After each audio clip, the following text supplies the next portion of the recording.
Well, we have a lot of new content, so there's 9 new civilizations and all sorts of new buildings and units, but we really like to emphasize the new game systems that have gone in. So the biggest one of those is probably religion. Right at the beginning of the game, civilizations can start to worship a pantheon of gods, which gives them one new gameplay benefit. And it just kind of builds from there throughout the medieval and Renaissance periods. We really are excited about that system because it allows players to customize their strategies. When we released Civilization 5, we had completely rewritten the combat system. We had completely rewritten the diplomatic system. And to add the religion system, at least as it was, layered on top of that, we thought would be a little bit of overkill. So when Ed really attacked us, and he really wanted to come up with something that fit with Civ 5, he really dug down deep and came up with something that we think is really, really cool. I want this to be a game that I can play over and over again, and I don't want to have, the same choices presented to me without a lot of variation. So I like that kind of customization.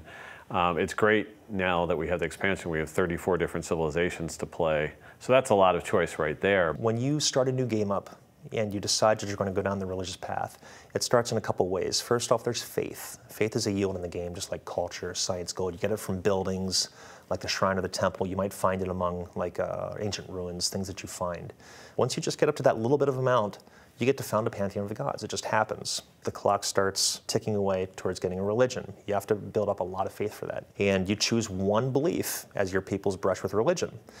All of your cities automatically get the pantheon after that. It doesn't spread beyond your borders. It only starts spreading once you actually kind of elevate it to a full religion. How you get there is with a great prophet. You have a chance to spawn him every turn. But eventually you will get him, and when you do, you can actually use him to found a religion. After you've established your first religion, if you manage to keep building up faith, you can have your great prophet do a holy site, which is going to generate faith, kind of like a landmark will for your great artists. Oh, there's one other thing too.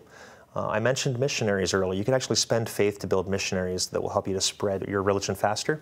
You can also use an extra great prophet for that. If you have a great prophet later, they can actually spread religion 3 times. They can go up to 3 different cities, boom, boom, boom, before they're expended, and really do a big job of spreading your religion. Well, I like how Espionage lets you sort of get a look inside the other civilizations. That system goes in and starts checking in with what the AI is thinking about for those other civilizations.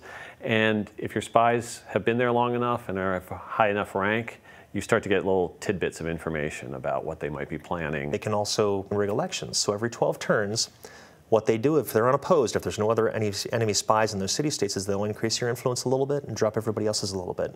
So it's like a slow drip of water. If you're impatient, you can do what's called a coup. Now, if it's successful, you'll completely take over the allied spot. The person who was there before will take over wherever you were before, so it happens instantly. And if you're not successful, your spy's executed. You lose all your influence. Generally makes a mess of things, but it's for the gamblers out there. I'm a gambler, so I use the button a lot. They have a chance to do a few things. They can either steal a tech, because the more science that city is generating, the faster your spy is going to steal tech. And you'll be able to watch the bar in your Espionage UI. And once it fills up, he'll have stolen a tech, and it'll come into being, and bam, you have it. And then he'll start doing it all over again. That's great, because it brings the rest of the world that's going on in the civilization game to life more. You can sort of get the secret plans and thoughts of the other leaders through the Espionage system, so that's really what I love. We've always been in an ongoing fight with the game itself to make Naval a really compelling part of the game.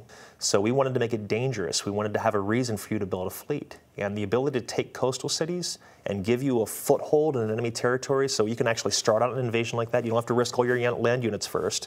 Now you have your naval units. You take that enemy city. You now have a foothold to land all of your other stuff up behind it and move forward. And one area we definitely found some weaknesses, it was the AI's ability to gather up an army, get that army across the seas. So we made it so that the embarked units can now stack with the naval units. And now a naval invasion just doesn't take as much space on the map. We've also tried to fill in some holes in terms of nothing between the trireme and the caravel. So we added the galleass, which is a ranged Renaissance era ship, and that's actually the first ship that gets a ranged attack capability. It's kind of really nice when you get to that one. But I've done a lot of work on the AI it takes to actually gather these fleets together, how they're grouped, how they're sent out, and he's made it efficient by probably over 100%. So they're doing it twice as fast as they were before. The way that they're grouping their fleets together is working much better than it has before. But that kind of AI work, the stray great generals that everybody would notice that the AI had one out in the open, easy to capture, a lot of those things we're really trying to squash to make the whole experience even better.